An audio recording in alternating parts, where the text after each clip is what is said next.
Welcome to Not Milk Never Milk. Subscribe if you're lactose intolerant. You start by making sure your PC supports the Snipping Tool scrolling feature. Most up-to-date Windows builds do.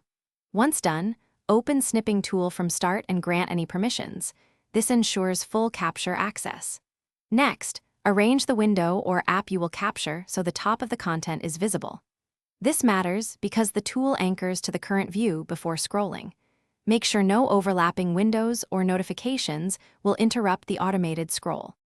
Now you begin the capture.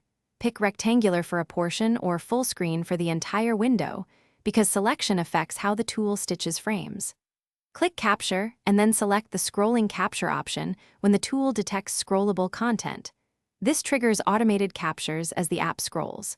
Pay attention to on-screen prompts and use slow, steady manual scroll only if auto mode fails. Watch the live preview so you can cancel quickly if alignment or overlap looks wrong. To finish, review the stitched image and save it in your preferred format. PNG preserves sharp text while PDF is great for documents.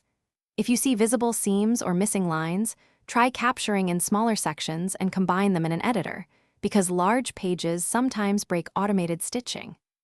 If the scrolling option does not appear, restart the Snipping Tool, check for Windows updates, and make sure the target app allows programmatic scrolling. These steps resolve most issues. Thanks for watching. If this was helpful, leave a like and consider subscribing. See you next time.